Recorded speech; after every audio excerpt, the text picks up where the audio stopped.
창세기를 통하여 하나님의 놀라우신 섭리, 그리고 우리가 어떻게 주님 앞에 죄를 지었는지, 그럼에도 불구하고 하나님께서 우리를 사랑하셔서 노아와 그 자녀를, 그 가족을 구원을 하시고, 또 그 이후에 바벨탑이라는 엄청난 죄를 하나님께 지었지만 그 이후에도 하나님은 그분의 방법으로 인류를 구원하시는 그런 모습을 우리가 말씀을 통하여 배우고 있습니다.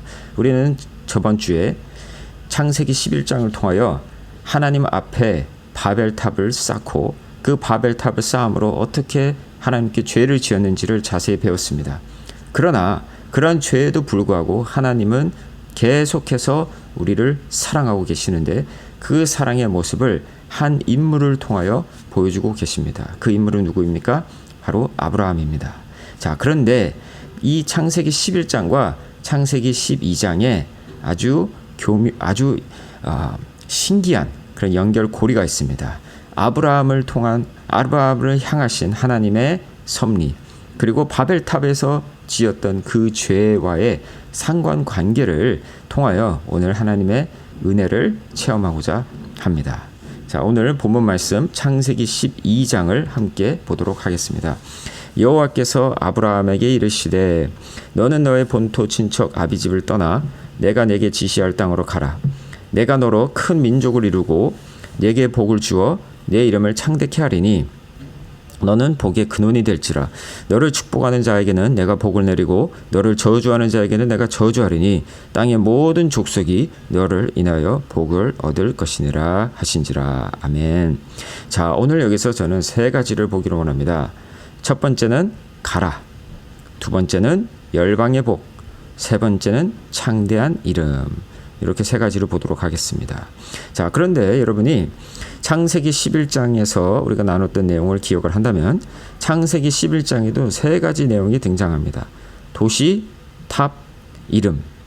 자, 그런데 그것에 대해서 상관관계를 오늘 볼 텐데 이 도시에서 하나님은 떠나라, 아브라함에게 너는 가라 이렇게 명령을 하고 계시고, 또 바벨탑을 쌓아서 하늘에 닿고자 하는 사람들을 반해서 하나님은 아브라함에게 열방의 복이 되라고 말씀을 하시고, 또 자기 이름을 내려고 하던 바벨탑 사람들을 반하여 하나님께서는 아브라함에게 창대한 이름을 주신다고 약속을 하십니다.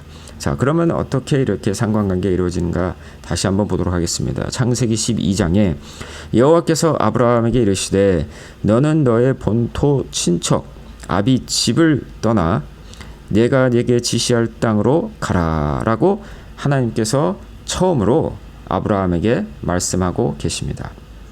너는 본토 친척 아비 집을 떠나라 라고 아브라함에게 하나님이 명령을 하고 계시는데, 자, 이것이 창세기 11장과 어떻게 연관이 됩니까? 창세기 11장을 한번 보도록 하겠습니다. 또 말하되 자, 성과 대를 쌓아 꼭대기를 하늘에 닿게 하여. 근데 이 성이 뭐라고 했습니까? 성은 바로 도시입니다. 도시. 도시는 영어로 city입니다. 도시는 어떤 곳입니까? 사람들이 편안하게 살 수 있는 그런 곳입니다. 자기가 원하는 것을 다 얻을 수 있는 그런 곳입니다. 그런데 그것이 잘못된 건 아니지만 자기가 맘만 먹으면 얻을 수 있는 그런 것이 매일 반복되면서 어떠한 삶이 이루어지겠습니까? 하나님을 의지하는 것이 아니라 이 도시를 의지하게 되는 것입니다. 하나님을 의지해서 매일매일 주님께서 공급해 주시는 만나와 떡을 먹는 것이 아니라 이 땅에서, 이 성에서 나에게 주는 그런 것들을 공급받고 살아가는 그런 모습을 꿈꾸는 것이 바로 이 바벨탑 사람인 것입니다. 근데 하나님께서는 그러한 성에 살고 있었던 아브라함을 나오라고 하는 것입니다. 그러면 그 나오는 이유가 무엇입니까? 그 성에 계속 살면서 그 성에서 나오는 꿀과 떡과 물을 의지하는 것이 아니라 오직 하나님 한 분만을 의지하고 나아가라는 그런 뜻으로 하나님께서 부르고 계시는 것입니다. 그리고 그에게 얘기합니다. 너는 본토 친척 아비집을 떠나라. 자기가 잠깐 살고 있었던 성이 아니라 그 친척들과 그 아비와 지속적으로 계속 살면서 정착하고 있었던 그곳을 떠나라고 하나님이 이야기하고 계시는 것입니다. 그것은 그 성뿐만 아니라 내가 의지하고 있었던 친척들, 내가 의지하고 있었던 가족조차도 내가 떠나서 오직 하나님 한 분만을 의지하라고 하나님께서 아브라함에게 명령하고 계시는 것입니다. 우리는 가족들과 사는 것이 뭐가 잘못입니까? 하지만 가족들과 살면서 우리도 모르게 하나님보다는 우리 가족을 의지하고 하나님보다는 우리 가족을 의식하는 그런 삶을 살 수가 있다는 것이죠. 그렇기 때문에 하나님께서는 그것을 아시고 아브라함 보고 떠나라고 하시는 것입니다. 하나님께서는 얼마든지 아브라함이 살고 있었던 메소포타미아에서도 축복하실 수 있지만 굳이 그곳을 떠나야 하는 이유는 그가 의지하고 있었던, 그가 바라보고 있었던 그런 모든 가족과 그런 편안함을 다 등지고 오직 하나님 한 분만을 바라보고 가라는 하나님의 뜻이었습니다. 그때 아브라함의 나이가 얼마였습니까? 75세였습니다. 75세면 벌써 정착하고 그 자리에서 계속 죽을 때까지 남는 것이 일반사인데 그것을 뒤로 하고 그 늙은 나이에도 오직 하나님만 의지하고 떠나라는 것입니다. 자, 두 번째는 뭡니까? 우리 본문 말씀을 다시 보도록 하겠습니다. 2절을 보시면 내가 너로 큰 민족을 이루고 네게 복을 주어 내 이름을 창대케 하리니 너는 복의 근원이 될지라. 하나님께서 아브라함에게 약속하십니다. 내가 네 이름을 크게 하리라. 자, 그런데 11장에 어떤 내용이 나옵니까? 우리 이름을 내고 바벨탑에서 자기 이름을 내려고 합니다. 자, 그런데 이름을 낸다는 것은 무엇입니까? 이름을 낸다는 것은 창세기 1장과 2장에 나오는 것처럼 나의 권위를 드러내는 것입니다. 내가 동물들에게 이름을 주면은 내가 그 동물들을 내가 다스리는 것이 되는 것입니다. 자기 이름을 낸다는 것은 우리가 스스로 우리를 다스리는, 하나님의 다스림을 받지 아니하고 우리가 다스리는 그런 것을 이야기하고 있는 것이죠.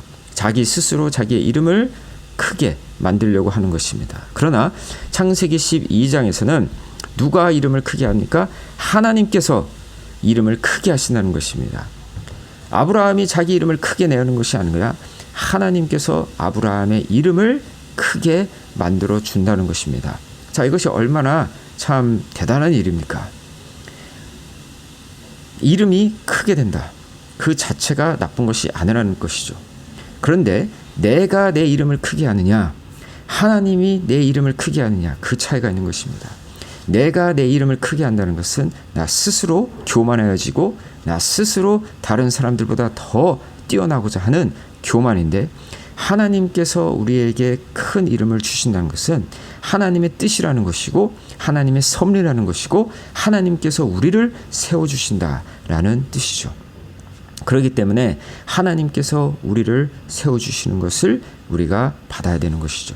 자, 그런데 여기서도 아브라함의 이름을 크게 하는 것에 목적이 있다는 것을 우리가 기억해야 되는 것입니다. 아브라함의 이름을 크게 해주시는 목적이 무엇입니까? 아브라함을 잘나게 만드시려고 하는 것이 최종 목적입니까? 그게 아닙니다. 오늘 본문 말씀 보시기 바랍니다. 내 이름을 창대케 하리니 너는 복의 근원이 될지라. 이것은 내 이름이 창대케 되는 것이 복의 근원이 되기 위함이다. 다시 말해서 복이 근원이 되려고 이름이 창대케 되어지는 것입니다. 이것이 목적입니다. 복의 근원이 되는 것. 그러니까 내가 내 이름이 창대케 되어 내가 복을 다 누리고 내가 그 모든 복을 나 혼자서 받는 것이 목적이 아니라 내 이름을 창대케 하셔서 복의 근원, 바로 나뿐만 아니라 다른 사람들까지도 복을 받도록 내 이름을 창대케 해주신다, 이 말입니다. 바로 하나님의 목적은 내 이기적인 목적이 아니라 이타적인, 바로 다른 사람에게도 복을 흘러내려 보내기 위하여 내 이름을 창대케 하시는 것입니다. 바벨탑에서는 내가 혼자 다 복을 누리려고 내 이름을 크게 만들려고 했지만 하나님께서는 바로 이 아브라함을 통하여 다른 사람들에게도 복을 주시고자 하시는 그런 마음으로 아브라함의 이름을 창대케 하셨다라는 것을 우리가 반드시 기억해야 됩니다. 자, 마지막으로 오늘 본문 말씀을 통해서 3절에 너를 축복하여는 자에게는 내가 복을 내리고 너를 저주하는 자에게는 내가 저주하리니 땅의 모든 족속이 너를 인하여 복을 얻을 것이니라 하신지라. 아멘. 하나님께서는 아브라함이 그 나이 많은 때에 정처 없이 하나님이 지시하시는 땅으로 갈 때에 얼마나 많은 어려움이 있겠습니까? 그러나 하나님께서 그를 버리지 아니하시고 그를 저주하는 자는 하나님이 저주하시고 그에게 복을 내리는 자에게는 복을 주시는 그런 하나님의 상벌을 주시는 하나님이심을 보여주시고, 그리고 또한 더 나아가서 아브라함을 통하여 모든 족속이 이 땅에 모든 족속이 복을 얻을 것이라 하십니다. 땅의 모든 족속, 바로 이렇게 평행적인 것을 보여주고 있는 것이죠. 이 땅의 모든 사람들이 복을 얻도록 아브라함을 통하여. 근데 창세기 11장에서 바벨탑은 어떻게 하려고 했습니까? 꼭대기를 하늘에 닿으려고 했습니다. 이들은 수직으로 하나님께 도전을 하고 있었던 것입니다. 자기 혼자서 커서 하나님을 의지하고 하나님을 예배하는 것이 아니라 오히려 하나님께 도전하려고 하는 이런 모습을 보여주고 있는데, 창세기 12장에서는 하늘이 아닌 땅에서 많은 사람들에게, 모든 족속들에게 복을 나누고자 하는, 복을 주시고자 하는 그런 글로벌한 열방의 복을 주시는 하나님의 섭리를 우리가 보게 됩니다.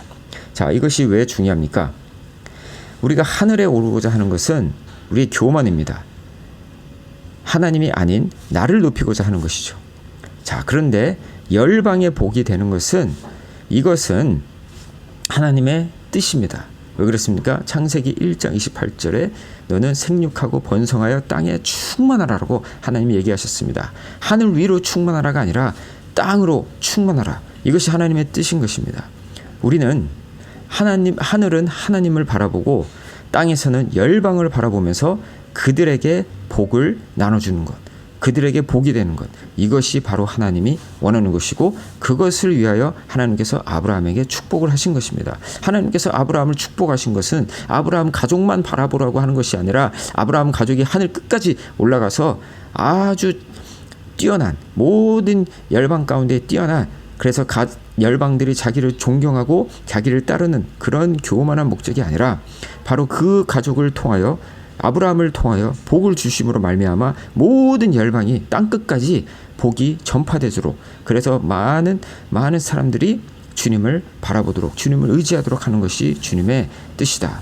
그것이 바로 참된 복이다 라는 것을, 그 약속을 아브라함에게 주시는 것입니다.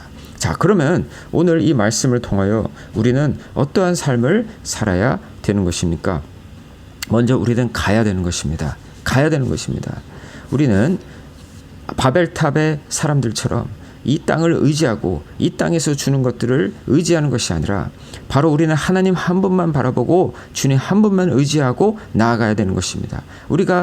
내가 살고 있는 이 고장에 살고 있다 할지라도 이 고장에서 주는 것을 우리가 바라보는 것이 아니라 오직 주님 한 번만을 바라보고 우리의 모든 것이 주님께로부터 나와서 주님께로 간다는 것을, 바로 고린도전서 8장 6절 말씀처럼, 그 말씀처럼 오직 주님 한 번만을 바라보고 가야 될 줄로 믿습니다. 자, 두 번째는 우리는 우리의 이름을 드러내는 것이 아니라 바로 하나님의 이름을 드러내는 것입니다. 하나님께서 여러분의 이름을 창대케 하실 수 있습니다. 근데 그 창대케 하는 목적은 여러분이 아니라 바로 여러분이 복의 근원이 되기 위하여 그렇게 여러분의 이름을 세워주시는 것을 우리가 반드시 기억해야 되는 것입니다.